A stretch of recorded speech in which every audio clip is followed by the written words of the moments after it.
Selain merutinkan membaca surat Al-Mulk setiap malam, amalan apa lagi yang bisa meringankan bahkan bisa menghilangkan siksa kubur? Maka jawabannya adalah itu dalil sahih bahwa pembacaan surat Al-Mulk di setiap malam meringankan siksa kubur. Dan apakah ada lagi yang meringankan siksa kubur? Banyak. Pertama, berhati-hati saat kencing,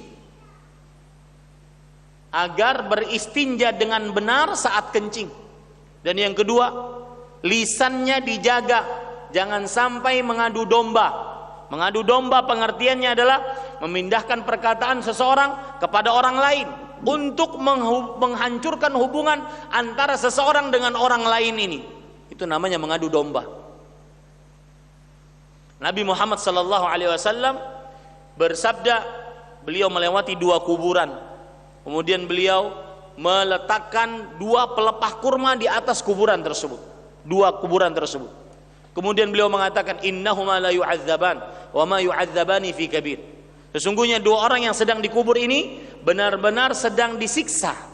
Dan mereka menganggap siksa mereka itu bukan karena dosa besar. Wa innahu lakabir. Padahal dosa mereka ini adalah dosa besar. Amma ahaduhuma fakana la yastatiru minal baul. Adapun salah satu dari keduanya adalah orang yang tidak menutup saat kencing. Saya akan jelaskan nantinya. Wa ammal akhar fakana yamshi bin namimah. Adapun yang kedua, orang yang senantiasa mengadu domba. Apa yang dimaksud menutup saat kencing? Tidak menutup saat kencing. Ada beberapa tafsiran hadis disebutkan oleh para ulama. Yang pertama, ketika kencing tidak menutup aurat. Ini sering nih di tempat-tempat umum ada kencing berdiri.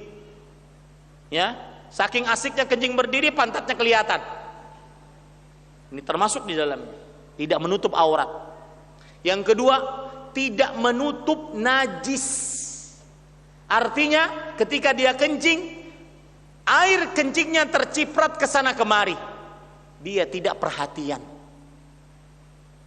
Yang ketiga, tidak menutup saat kencing, maksudnya tidak beristinja dengan baik dan benar sehingga masih tersisa kencingnya. Nah, ini orang-orang yang mendapatkan siksa. Pemahaman baliknya berarti orang yang menutup saat kencingnya dijauhkan dari siksa kubur. Orang yang tidak mengadu domba dijauhkan dari siksa kubur. Nah, itu amalan menjauhkan dari siksa kubur. Ya, termasuk di dalamnya amalan menjauhkan dari siksa kubur adalah menjauhi riba. Karena orang yang makan harta riba disiksa di dalam kuburnya. Bagaimana siksanya? Dia akan diletakkan di tengah sungai darah. Kemudian setiap kali dia lewat, dia ingin keluar dari sungai tersebut, di tepi sungai ada orang yang melemparinya dengan batu di mulutnya sampai rusak wajahnya, maka kembali lagi dia ke tengah sungai. Sampai kembali lagi wajahnya, ingin keluar lagi, dilempari lagi. Rasulullah SAW bertanya, siapa dia? Maka dia adalah orang yang akalatur riba, makan harta riba.